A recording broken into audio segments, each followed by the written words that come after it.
Olá, eu me chamo Enoque, sou professor de Direito Penal, Direito Processual Penal do Centro Universitário Facex, aqui na cidade de Natal, capital do Rio Grande do Norte. E este é o seu canal Direito ao Assunto. Esta é mais uma aula em Direito Penal 4, que é a continuidade do estudo dos crimes em espécie.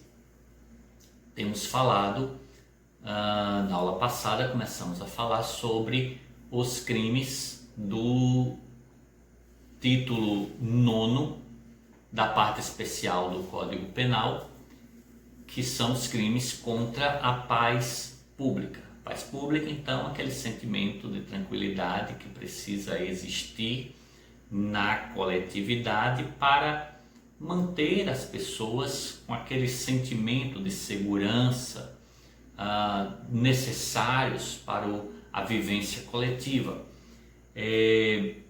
Falávamos então sobre os crimes desse artigo, ou desse título 9, que são os artigos 286, 287, 288 e 288-A. Falamos sobre os crimes dos artigos 286, a incitação ao crime, e falei também sobre o crime do artigo 287, apologia de crime ou de criminoso. Então falamos desses dois crimes como crimes que têm o potencial de causar a desordem, de conduzir pessoas da sociedade a cometerem outros crimes, quando você incita as pessoas a praticarem crime ou quando se faz defesa, apologia, elogios a criminoso ou a um crime.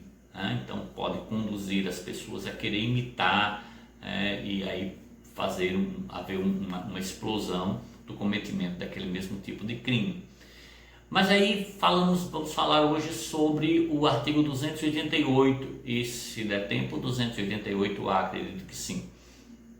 288 é o delito de associação criminosa. Esse delito, até bem pouco tempo, ele se chamava formação de quadrilha ou bando. Mudou para associação criminosa porque houve uma alteração em relação ao número de participantes. Diz hoje, assim que diz o artigo, que houve essa mudança em 2013. Então diz assim: associarem-se 3 ou mais pessoas para o fim específico de cometer crimes. Associarem-se 3 ou mais pessoas para o fim específico de cometer crimes. Pena, reclusão de 1 a 3 anos. Veja, a pena é para a associação, o ato de se associar. Se essa associação cometeu assaltos, aí os indivíduos vão responder também pelos crimes cometidos. Mas a associação em si, por que mudou? Por que deixou de se chamar quadrilha ou bando? Porque antes de 2013, a lei dizia associarem-se mais de 3 pessoas. Então, no mínimo 4. Você tinha uma quadrilha. No mínimo 4 pessoas. E mais do que isso, bando. Quadrilha, 4 pessoas ou bando. Em 2013, isso foi reduzido. Então, associarem-se 3 ou mais pessoas. Então, não é mais necessário uma quadrilha, mas 3 pessoas associadas com o propósito de cometer crime. Então, já configura o delito do artigo 288. O parágrafo único diz que a pena aumentar-se-á de até metade se a associação for armada ou se houver participação de criança ou adolescente. Então, se naquele grupo de 3 ou mais pessoas existir arma ou existir entre eles um adolescente ou uma criança, a pena pode ser aumentada de até a metade. Então, o juiz dá a pena e aumenta da metade.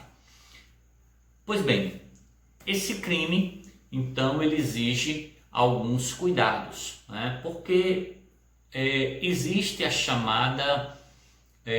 chamado concurso eventual de pessoas.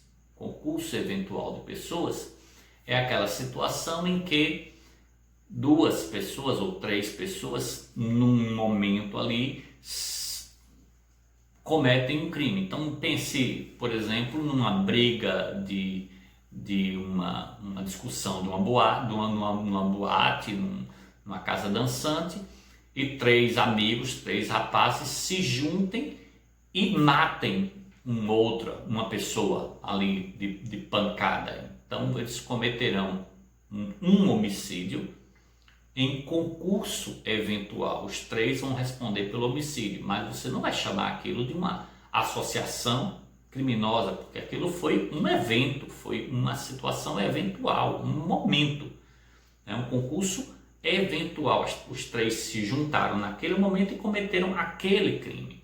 Aqui não, aqui é diferente. Aqui é uma associação para ou com a finalidade de cometer crimes. Então, um número indeterminado de crimes, pessoas que se reúnem para a prática criminosa. Então, qualquer pessoa pode participar disso, né? Um crime que não exige nenhum requisito especial dos seus agentes. O elemento aqui subjetivo é a intenção, é o dolo, a vontade, a intenção consciente de formar essa associação permanente para a prática de crime. O sujeito, a vítima desse crime é o Estado, né? É o Estado. É claro que se eles forem assaltar, vai ter as vítimas no assalto, mas a vítima da associação é o Estado. O crime acontece só pela a associação em si. Ele não precisa que os crimes que eles pretendiam realizar aconteçam, basta que eles estejam permanentemente reunidos, pensando, organizando, imaginando a realização dos crimes, e aí, mesmo que os crimes não aconteçam, eles já estarão sendo enquadrados nesse delito, ok? E finalmente temos o artigo 288-A, que é uma extensão dessa associação criminosa, só que aqui especificamente na formação de milícias privadas, né? Aquele crime que a gente começou a tomar muito conhecimento, de pessoas que criam organização paramilitar, oferecendo proteção à comunidade, mas na verdade são bandidos que começam a tocar o terror, exigir dinheiro dos comerciantes, enfim. Então diz lá o artigo 288-A: constituir, organizar, integrar, manter, custear organização paramilitar, milícia particular, grupo ou esquadrão com a finalidade de praticar qualquer dos crimes previstos neste Código. Então, um grupo de pessoas, por exemplo, para formar um grupo de extermínio, sair matando bandidos, tá? Eles não têm essa autorização. O Estado, nós não vivemos mais no tempo da barbárie. O Estado tem regras para as pessoas serem processadas, enfim. Então, esses paramilitares, esses grupos, né, de milícia, eles então,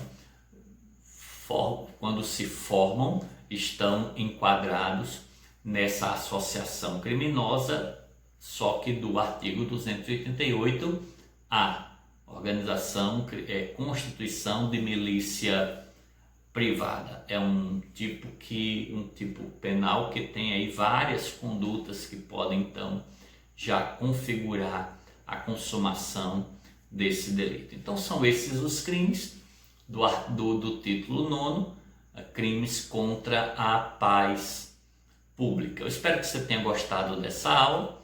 Nós vamos continuar falando sobre os crimes em espécie. Vamos falar dos crimes contra a administração da justiça a partir da próxima aula. E se você gostou, sinaliza com o seu like, faz tua pergunta, teu comentário, participa. Terei prazer em responder. E se você não se inscreveu no nosso canal, se inscreva. Isso nos ajuda e nos motiva a continuar aqui passando um pouco do conhecimento nesses assuntos do direito penal e do direito processual penal. Até a próxima aula.